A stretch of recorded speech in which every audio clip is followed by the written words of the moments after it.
Ok, estamos prontos. Um, dois, três e vamos lá. Vamos só tirar aqui. Amém, queridos. A paz do Senhor para todos vocês. É uma alegria estarmos juntos aqui.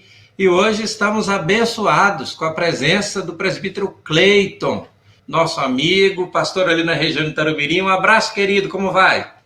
Paz do Senhor, pastor Jonatas, paz do Senhor a cada um dos ouvintes. Estamos bem, graças a Deus, nesta abençoada região.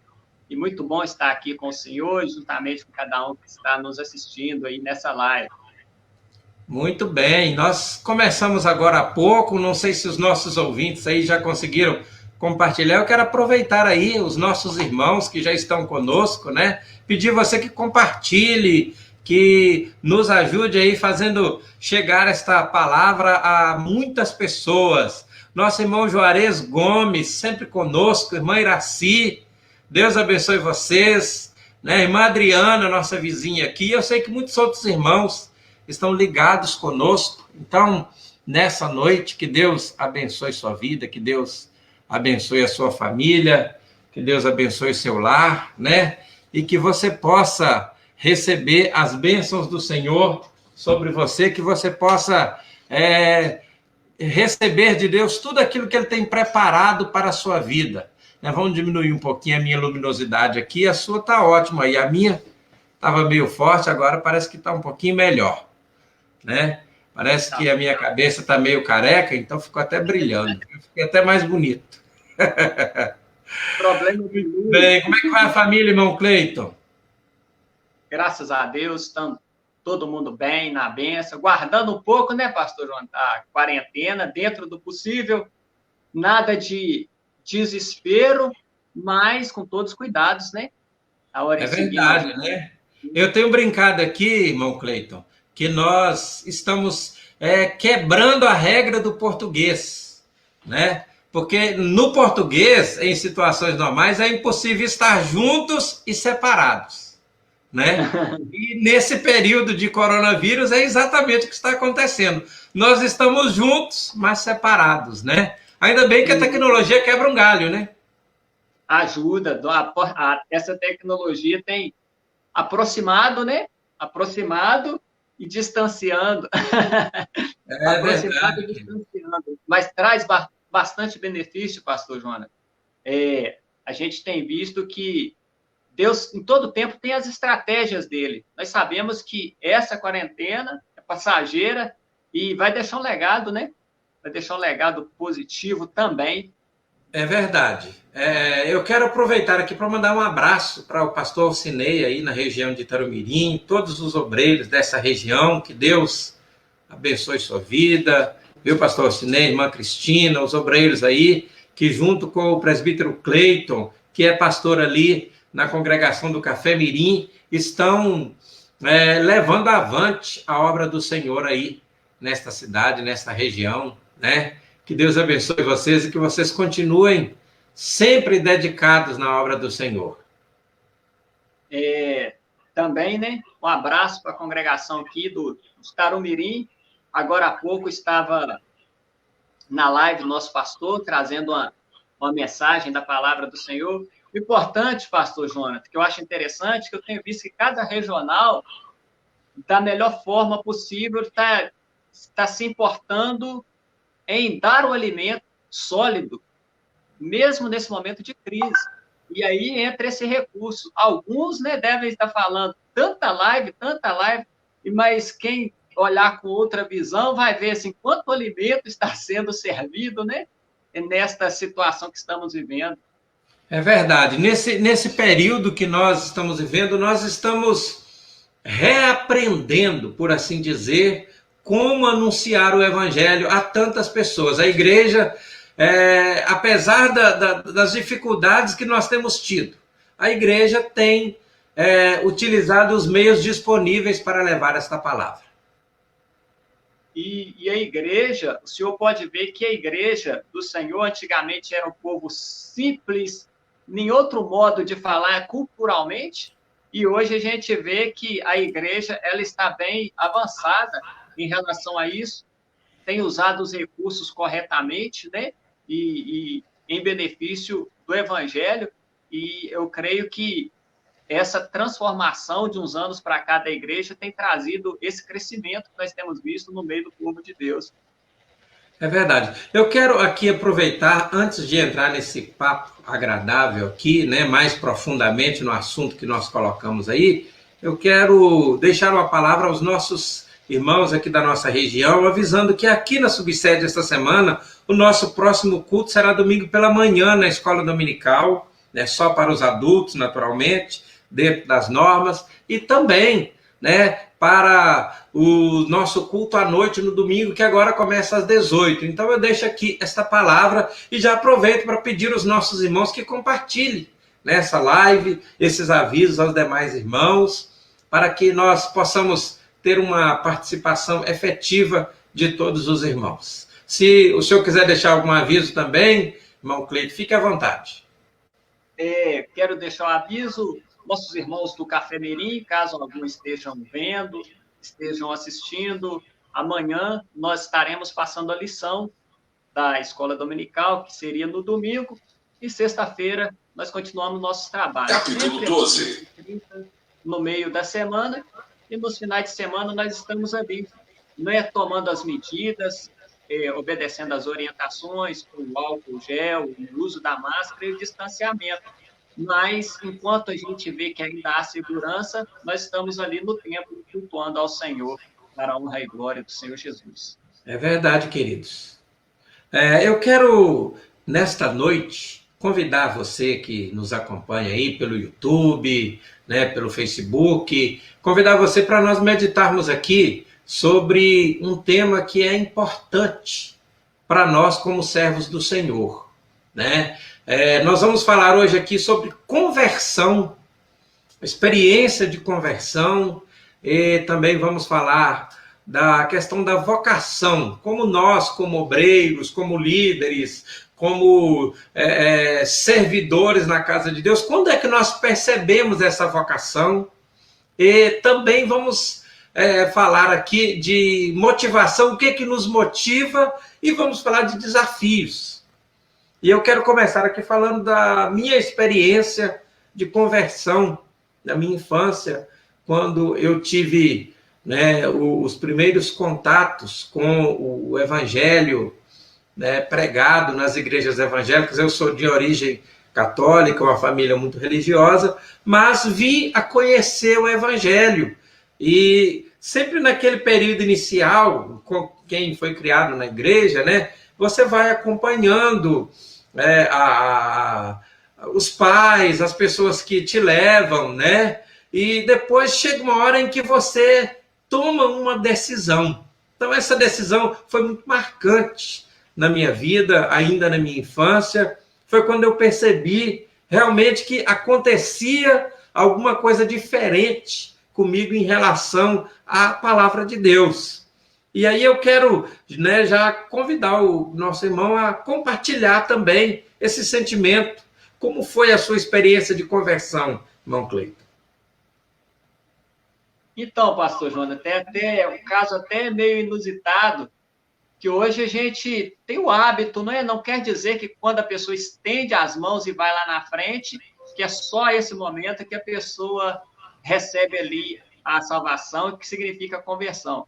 Mas eu não tive este ato de ir na frente.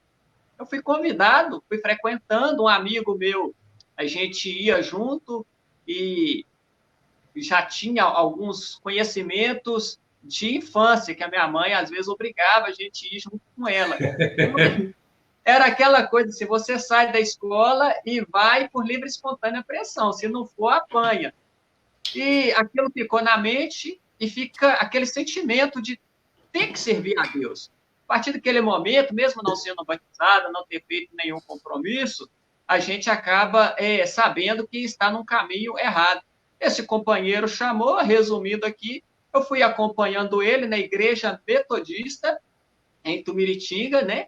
E lá nós juntamos com os jovens de lá e começamos a participar de tudo junto. Enfim, no dia do batismo estava eu lá no meio, para a honra e glória do Senhor. E com 1 ano e pouco que estava lá, passei para a Igreja Assembleia de Deus. E aí comecei a ter um ensinamento diferenciado, e aí sim, comecei a sentir uma necessidade de aproximar de Deus. Então, pastor Jonathan, eu não sei se isso é um caso comum, mas a minha conversão aconteceu, eu já estava dentro da igreja. Primeiro eu fui por um meio social, depois que eu fui tendo experiências com Deus. Na verdade, a gente percebe, né, na sua narrativa aí, que houve 3 momentos, né? Aquele momento da infância, muito sem a compreensão do que acontecia. Houve um momento de integração, por isso que eu sempre digo aos jovens da igreja, integre as pessoas, né? Acolha as pessoas, a importância do acolhimento e a experiência, né? E é uma coisa muito interessante, porque a experiência com Deus, a experiência da conversão, né, da salvação, é uma obra do Espírito na vida do indivíduo, né? Então, eu acho que isso é muito marcante. Isso foi marcante na sua vida e é marcante na vida de muita gente. Essa questão que a gente precisa trabalhar com muita sabedoria, de que a pessoa está ali no ambiente da igreja e nós devemos pregar a palavra de Deus de um modo que ele chegue a uma experiência espiritual, né? E isso fica muito claro que ocorreu na sua vida, porque você não só teve experiência com Deus, mas foi se envolvendo. E hoje a gente vê você envolvido num trabalho vocacional, que é liderar, né? Liderando uma congregação, mas certamente já liberou outros departamentos. Quando é que você percebeu essa vocação? Qual foi assim o momento, ou qual foi a situação que te levou a perceber que você tinha uma vocação para lidar com liderança, com outros irmãos da igreja? O pastor Jonatas, para quem convive com a gente, vê que eu sou um pouquinho elétrico, enérgico, né? Não consegue ficar num lugar só e anda de um lado para o outro. E nisso aí, eu creio que cada pessoa que tem uma vocação, o primeiro fato é de ver algo para fazer, desde que não esteja respeitando o limite do outro, não é eu entrar na frente de alguém para tomar o que alguém está fazendo. Mas dentro da igreja, a gente vê que tem muita coisa para fazer. A igreja tem muito trabalho, o senhor, como pastor experiente de campo missionário, de subsede, o senhor vê que não tem como alguém ficar parado na igreja. E isso vem automático. Você vê algo na igreja, eu gostava muito, eu me lembro da experiência lá em Frei Inocêncio com o pastor Zé Pedro, ele fez uma reunião em que pedia para os cooperadores varrerem a igreja no dia de festa. Eu fiquei muito feliz, porque eu recebi um crachá para varrer a igreja. Olha que maravilha. Então, com esse passar do tempo, a gente não faz nada, o obreiro ele não deve fazer nada por pretensão. O título, ele vem com o tempo, é honroso sim, mas não é tudo.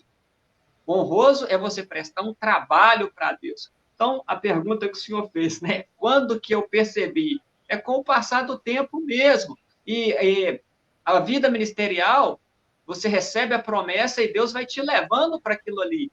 E, como diz o pastor Jander Magalhães, é o caminho sem volta. Você começa a envolver com pessoas. Começa a mudar a vida das pessoas e a sua também vai sendo moldada nisso aí.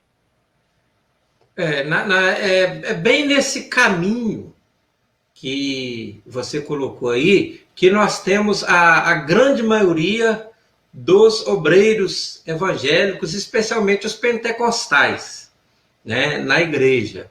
E a experiência do ministério, ela deve ser sempre a partir desse sentimento, o sentimento de serviço. Eu me lembro de uma experiência de um recrutador de uma empresa que ele ia fazer entrevista com algumas pessoas e quando a pessoa entrava tinha uma vassoura caída no chão. E a primeira coisa que ele observava era se a pessoa passava e pulava a vassoura ou se ele pegava a vassoura e encostava em algum lugar. Quer dizer, a percepção de que há algo para fazer. Esse é um ponto de partida. E isso resume muito do que é o ministério. Porque, ao contrário do pensamento de que ministério é status, de que ministério é algo que eleva o indivíduo, a palavra ministério significa serviço. Né? E é muito importante ouvir, né, de alguém que está envolvido no ministério, de um jovem obreiro, né, eu posso dizer assim, que o início do seu ministério foi com o sentimento de que havia alguma coisa para fazer, porque hoje nós lutamos muito com isso. É tanta coisa para fazer, né? Nós estamos vivendo literalmente aquilo que Jesus falou. Há uma seara muito grande e poucos ceifeiros para trabalhar, né? Agora, uma coisa que eu aprendi no andamento do ministério é que ministério é uma bênção, é vocação, é uma coisa maravilhosa, mas não é fácil, né? Não sei se você já teve vontade de desistir alguma vez. Eu já tive um monte. Como você lida com isso? Pastor Jonathan, eu creio que todo obreiro, eu creio, isso é opinião não baseada em nenhuma pesquisa. Todo obreiro, ele passa por um sentimento de que, será que esse é o caminho? Será que eu procuro tentar analisar o seguinte, Deus não tem obrigação de me responder na hora que eu pergunto. Deus não tem obrigação de nada na minha vida. Quando eu penso em desistir, em algumas vezes, né, eu fui repreendido pela minha esposa, repreensão simples, falei assim, uai, é assim que você lida com o seu chamado? Você não é um homem de Deus chamado por Deus? Você tem convicção? Então, essas perguntas mexem com a gente.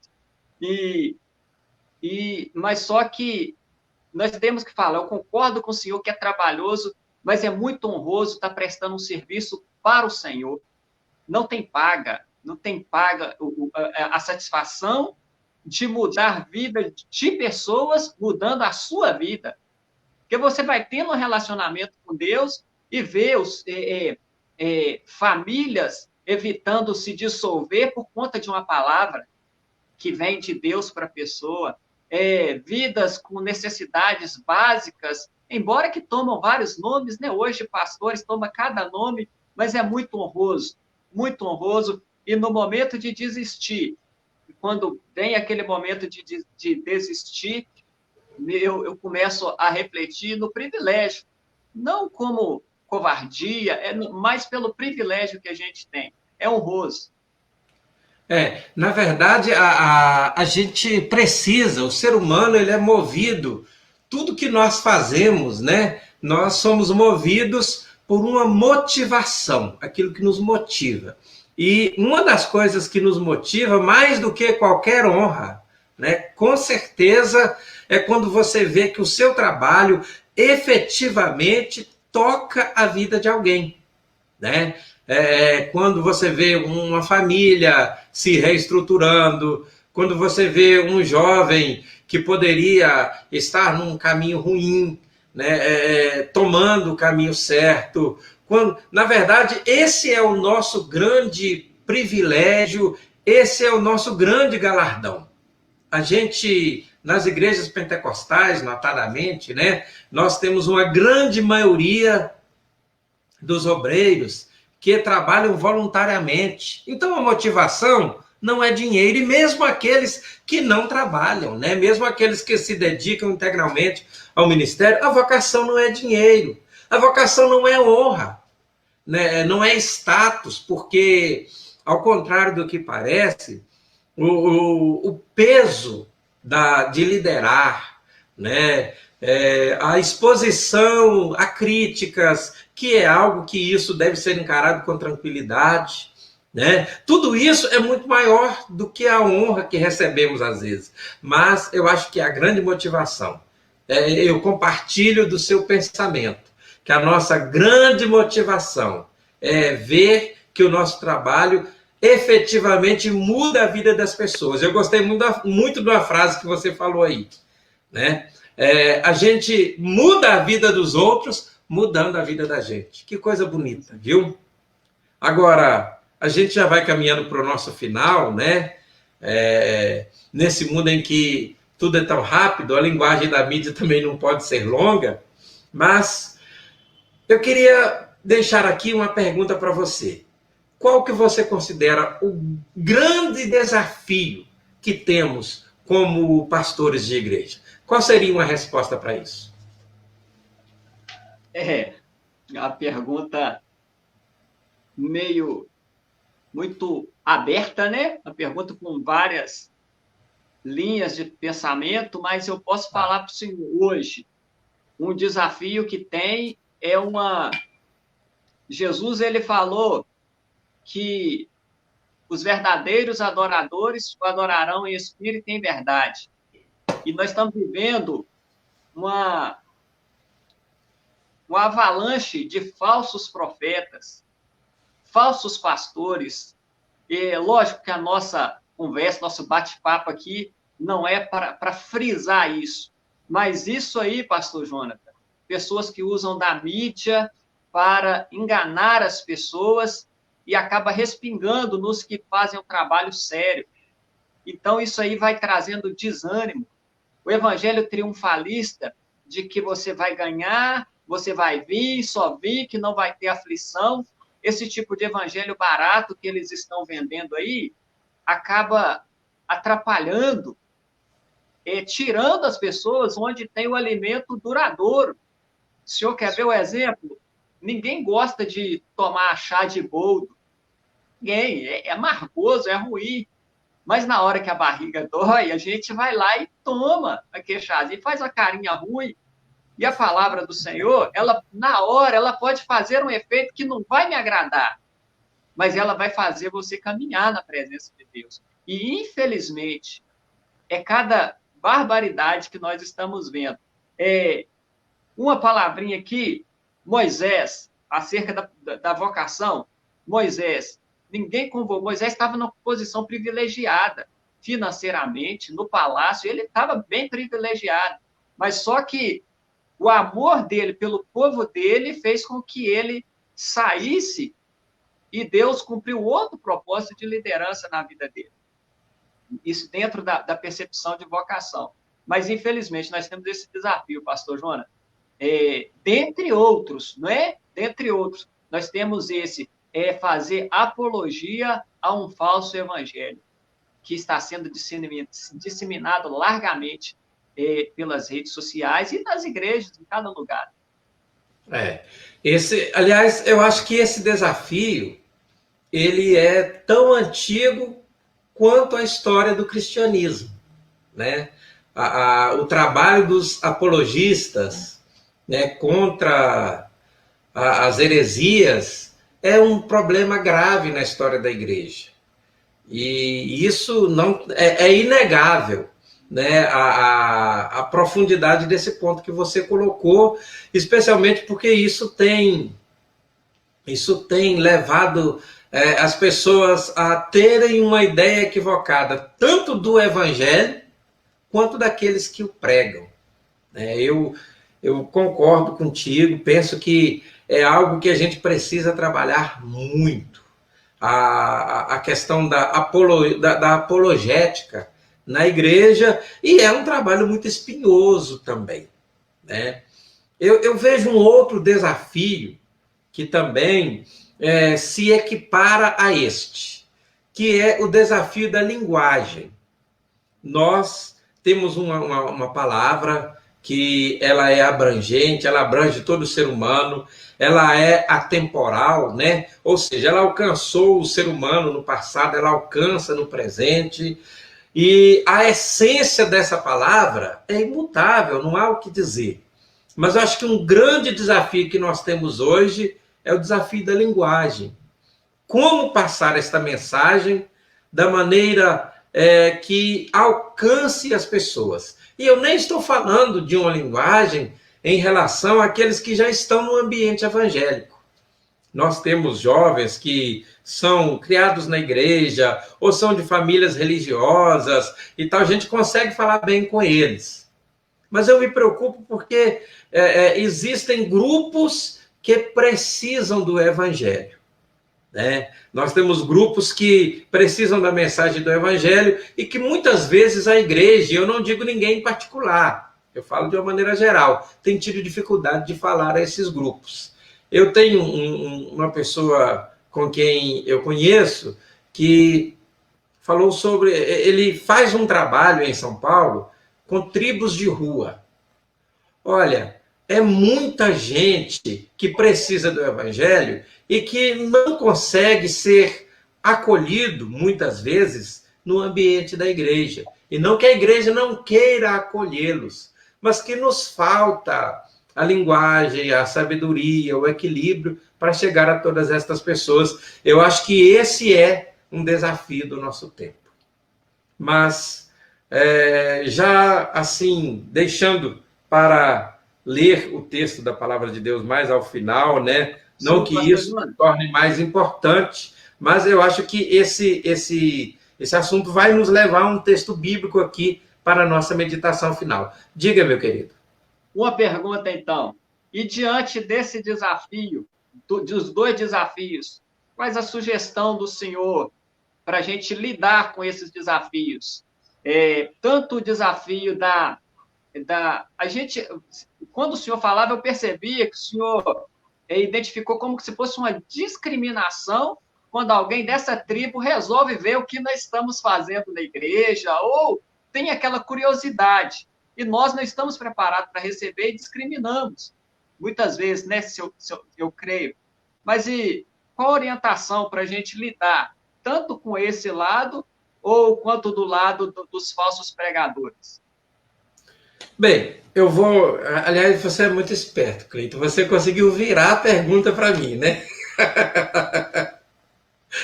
Mas veja só. Eu vou primeiro na última parte da sua pergunta. Em relação a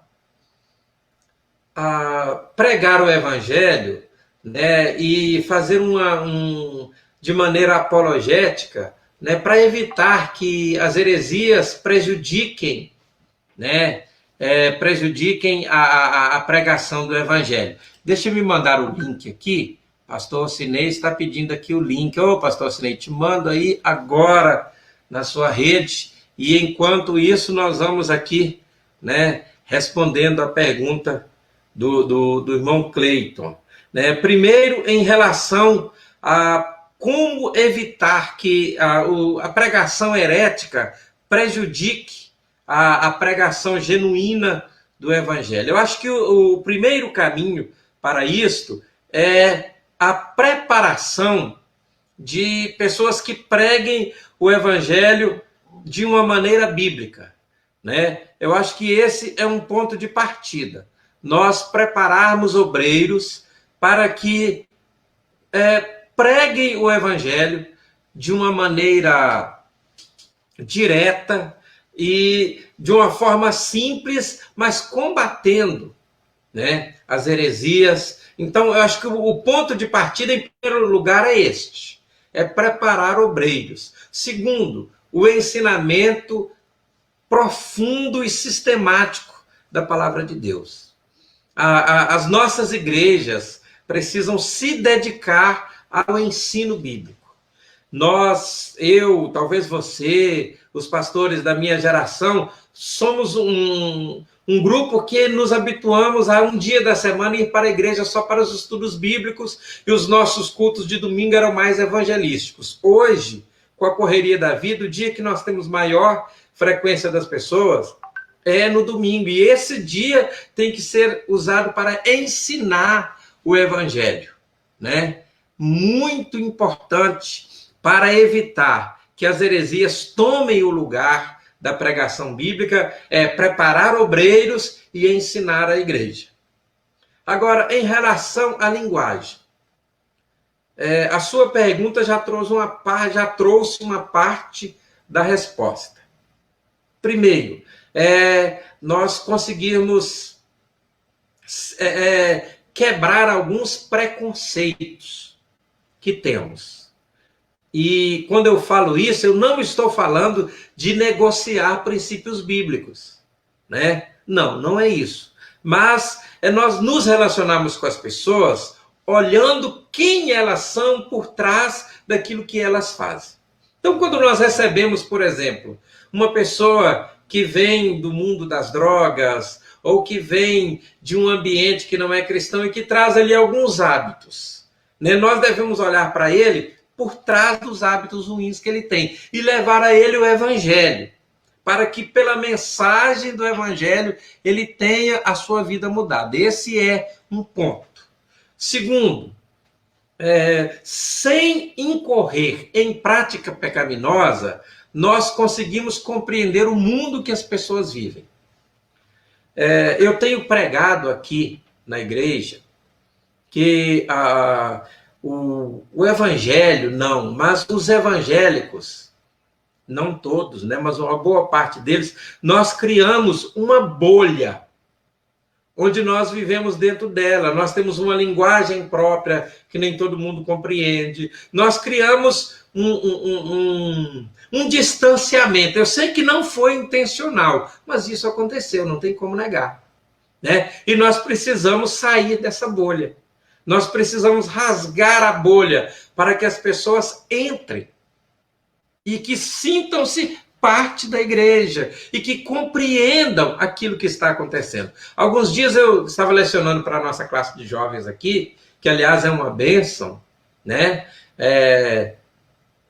E falando com eles, que tem um vídeo na internet em que um rapaz convida o outro para ir à igreja, Cleiton, e chega lá, quem convidou tem que traduzir o culto para quem foi convidado. Ou seja, o rapaz estava ali, mas ele não conseguia compreender. Então nós precisamos de uma linguagem mais clara, nós precisamos de um relacionamento mais próximo das pessoas.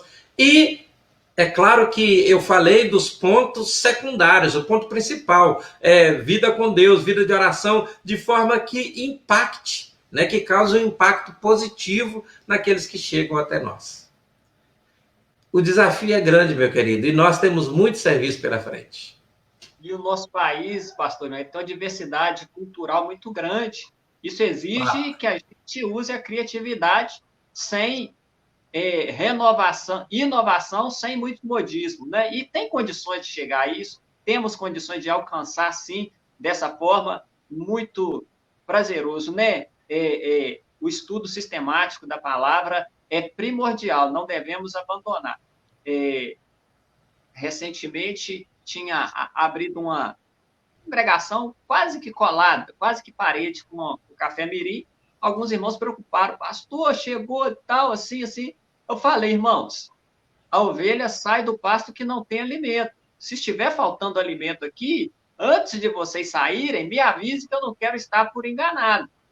Porque eu preciso ensinar a palavra do Senhor de forma que eles entendam. O Senhor disse aí, cada lugar é uma cultura. O Senhor teve no Vale do Jequitinhonha, se eu não me engano. Sim.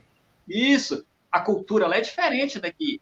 Eu tenho que, pelo menos, ter uma noção da cultura deles para trazer isso aí, né? Então, grandes desafios, mas para isso Deus levanta homens, capacita homens e não devemos acomodar, cruzar os braços, mas sim estar tentando ser visionário, ter visão de onde Deus quer nos colocar e nos preparar para aquilo. Porque isso aí, talvez ser visionário, ver além. Eu quero chegar num lugar onde eu não estou preparado, aí é prejuízo até para o reino, não é verdade? É verdade. Mas, queridos, eu quero observar aqui alguns comentários, né?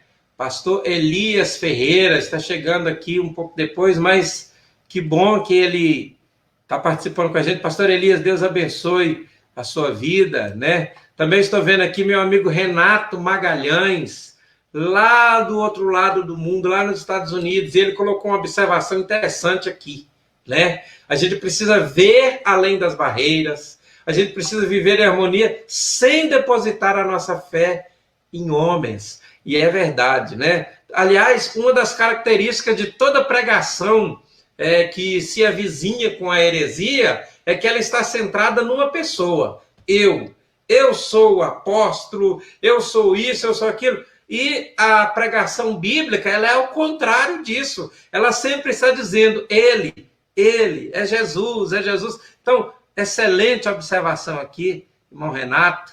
Que prazer ter você com a gente aqui. Pastor Vandelci, aqui participando com a gente, né? A minha esposa aqui com a gente, ela não pôde estar presente ontem, né? Mas ela está online com a gente aqui, e eu tenho certeza que Deus falou aos nossos corações. Pastor Josias, lá de Peçanha, ô Pastor Josias, que alegria o senhor aqui com a gente. Presbítero Kesney, de Belo Horizonte, que bênção, queridos. Né? Nós já estamos chegando ao final, né? Já passou dos 30 minutos, né? Ô, irmão Kesney, Deus abençoe aí a sua vida. Pastor Isaías, Deus abençoe. Que Deus seja com vocês. Presbítero Cleiton, eu quero, como eu disse aqui, deixar um texto bíblico, né, que vai ser útil nessa nossa conclusão aqui, lá em Romanos, capítulo 12, a partir do versículo 6. Olha o que esse texto diz. Deus, em sua graça, nos concedeu diferentes dons. Portanto, se você tiver capacidade de profetizar, faça-o de acordo com a proporção da fé que recebeu. Se tiver o dom de servir, sirva com dedicação. Se for mestre, ensine bem. Se o seu dom consistir em encorajar as pessoas, encoraje-as. Se for dom de contribuir, contribua com generosidade. Se for o dom de exercer liderança, exerça de forma responsável. E se for de demonstrar misericórdia, pratique-o com alegria. Né? Eu fiz a leitura aqui na Nova Versão Transformadora, que esta palavra fique nos nossos corações. E eu quero encerrar dizendo que uma das minhas orações mais constantes nesses últimos tempos, irmão Cleiton, é para que o Senhor continue levantando jovens como você e como muitos outros que possam anunciar a palavra de Deus. E eu quero encerrar dizendo que foi uma alegria receber você aqui nesse nosso espaço de bate-papo, de conversa agradável, né? É sempre bom encontrar você pessoalmente, com a sua família, como já tivemos a oportunidade de algumas vezes, mas receber você aqui, mesmo um pouquinho distante, foi muito agradável. Pastor Jonathan, eu quero dizer o mesmo, que nós possamos estender nesse bate-papo pessoalmente, quem sabe depois da quarentena, né? Comendo alguma coisinha, como o crente come, mas eu quero cafezinho sem açúcar já está de bom tamanho. Aí não falta, café aqui não falta, não. Mas eu quero aqui também deixar um abraço. Né? Primeiro, é uma honra estar participando com o senhor nesse canal abençoado. Tem sido uma referência para nós. E a irmã Leia também é uma bênção. Manda um abração para ela, para os filhos aí, por nós. E mencionar aqui nosso pastor Sinei, muito dedicado na palavra, muito mesmo. É uma bênção para nós. E o pastor Josias, não sei se está vendo ainda, mas o pastor Josias é o homem visionário que nós falamos aqui. Meu Deus, Deus levantou o pastor Josias com uma visão extraordinária. Amo o pastor Josias, aprendi muito. Conterrâneo, Kesney e os demais irmãos que estão vendo. É uma honra estar aqui com o senhor e sempre aprendendo e sempre alegre. E Deus continue abençoando, sim. Amém, queridos. Nós estamos encerrando, mas eu quero convidar você para amanhã, às 8, nós estamos aqui no nosso canal Renovem, na nossa fanpage. Amanhã nós vamos ter aqui um outro bate-papo, com um outro viés, com um outro olhar. Estará conosco aqui amanhã a irmã Nair Freitas, que é psicóloga de formação. Estará conosco aqui o pastor Vandelci, de Itambacuri, e o pastor Clemar. E um dos pontos que nós vamos abordar aqui amanhã é sobre a ansiedade nesses dias de pandemia. Como lidar com isso? E este tem sido um problema, né, geral. Esse período de pandemia, já houve pesquisas mostrando um número grande de pessoas utilizando de medicamentos para controle de ansiedade, aumento de problemas de relacionamento nos lares, e amanhã a gente vai abordar aqui esse ponto. Então eu convido a todos vocês a estar conosco às 8 da noite aqui no canal Renova e na nossa fanpage no Facebook, e nós vamos ter esse diálogo aqui. Eu quero encerrar orando, convidar você para orar aí na sua casa. A nossa live, o viés dela é espiritual, sem dúvida, né? Embora a gente aborde diversos assuntos, mas o principal objetivo é levar você a meditar na palavra de Deus. Esta semana nós não teremos culto durante a semana, somente no domingo, mas estaremos sempre aqui, né, compartilhando com você uma palavra, algo de Deus para o seu coração. Tá bom, queridos? Vamos orar? Pai bondoso, eu te dou graças por esta oportunidade que o Senhor nos concedeu de estarmos juntos. E te agradeço por tantos irmãos que em locais diferentes estão podendo sintonizar conosco, falando de assuntos importantes para o teu reino e para as nossas vidas. Pai, eu te dou glórias, eu te agradeço, Senhor. E eu venho também te agradecer pela vida do presbítero Cleito e sua família, pela dedicação que eles têm tido ao seu reino, que o Senhor possa abençoá-los de uma maneira gloriosa, que a tua bênção esteja sempre conosco e que nós possamos, por meio da tua palavra, abençoar a vida de outras pessoas. Nos dê uma noite abençoada e continue guardando-nos nesses dias difíceis, dando-nos também, Senhor, compreensão e consciência para passarmos por esta crise segundo a tua vontade, Pai. Em nome de Jesus. Em nome de Jesus. Irmão Cleiton, um abraço, foi um gosto, foi uma alegria ter você conosco. Amém, o prazerão é nosso. Um abraço. Abraço, fiquem com Deus.